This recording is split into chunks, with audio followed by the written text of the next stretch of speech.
Greetings, everyone. Just a reminder, heart disease, diabetes, and dementia are the top 3 killer. And I have not mentioned cancer yet. And wherever you are in the world, you would see the initiative that is taken to fight cancer. Cancer research for decades, not to mention AIDS. So, the effort we now see to find a cure for the current situation occurring in the world, you have to wonder, why are people more interested in making sure that this thing leaves and not the other stuff that I mentioned? Why?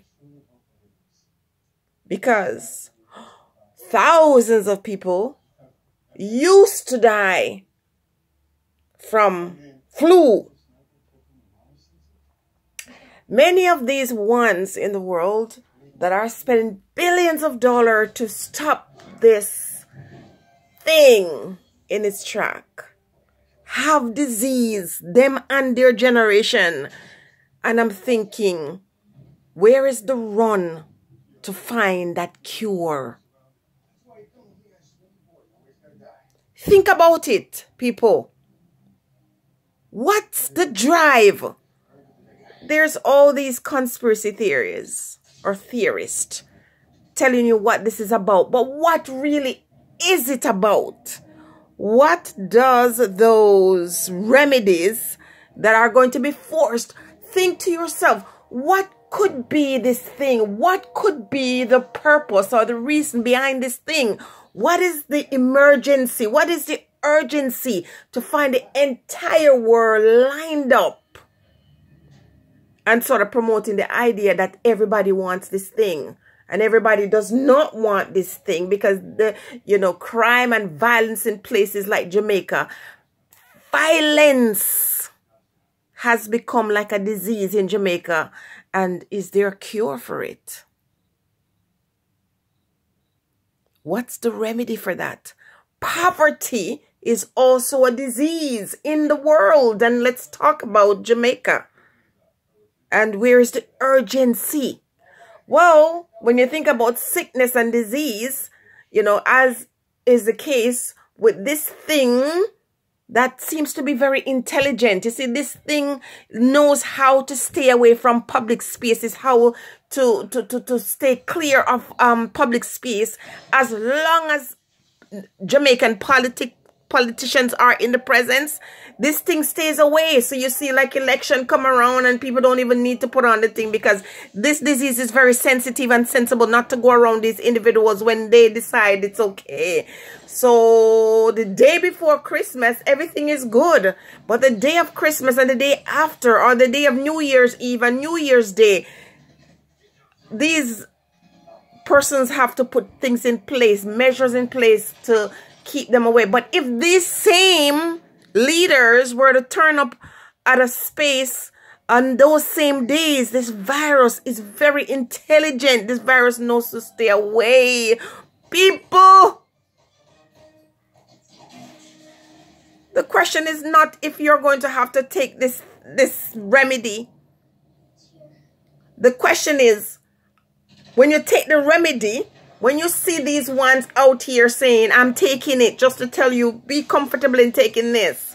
Were you there when those African men had syphilis and they were in study groups and they were given placebo when they thought they were getting medicine, and they went blind and they died? Those studies came out after the fact, and I never heard that anybody paid penalty for doing that.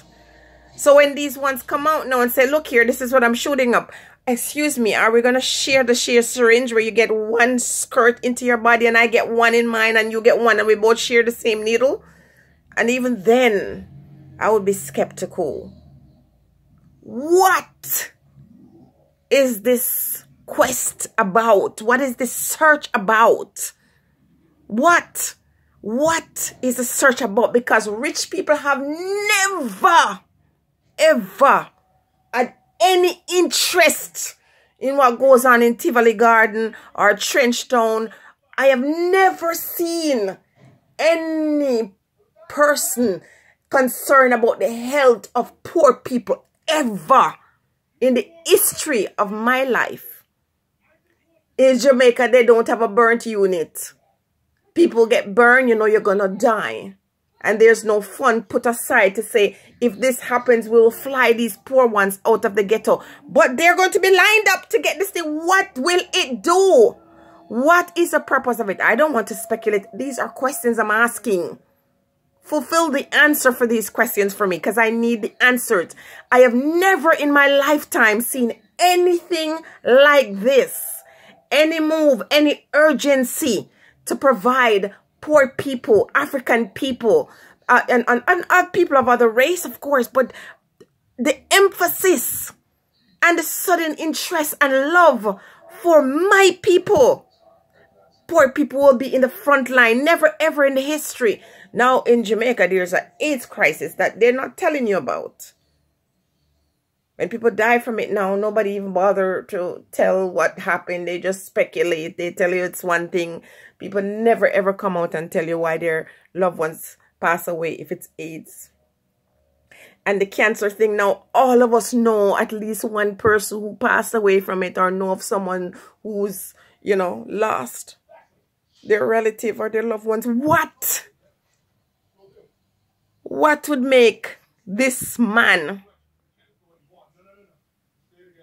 want to be so concerned about some woman in Africa, some man in Jamaica, some child in, you know, Jakarta, in China?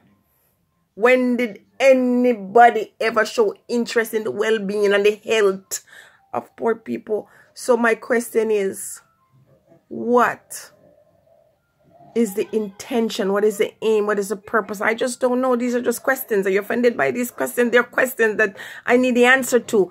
Why the urgency? The effort to take care of something that someone just told me they got diagnosed with a couple of days ago. I never spent one day in bed, never felt sick, never. And when one person say, yeah, you're positive, the other place say, no, you're not. What? We are in a corner. And the thing is looking like human rights violation to me. And today happens to be International Human Rights Day. This is the greatest and the biggest human rights violation in the earth, because when you're telling me that I have a choice and I can say no, and then you tell me that I can't travel and I can't go to here, I can't.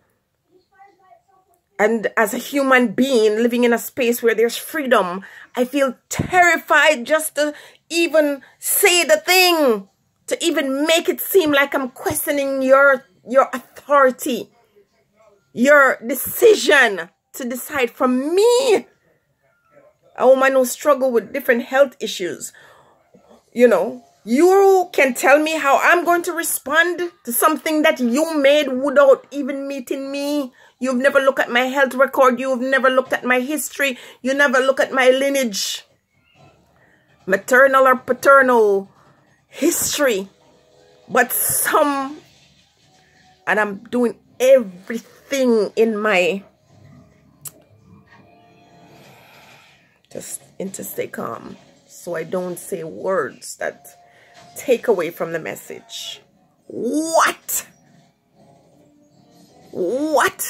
It's terrifying just thinking, what is the quest? What is the hunt for? What is the purpose? What is the goal? But I tell you today, people, as I live and breathe this minute, I must know and understand who my God is. Who is my God? And that word is just used here because I don't have a better word to explain so you all understand this message. I say, my creator, my divine guide and source, must come true. Other than that, then I wouldn't want to live. If I have to stay in a world where man shows themselves to be more powerful than the Creator, I don't want to live. I leave this message here and I say, answer my question. And in the meantime and in between time, stay blessed.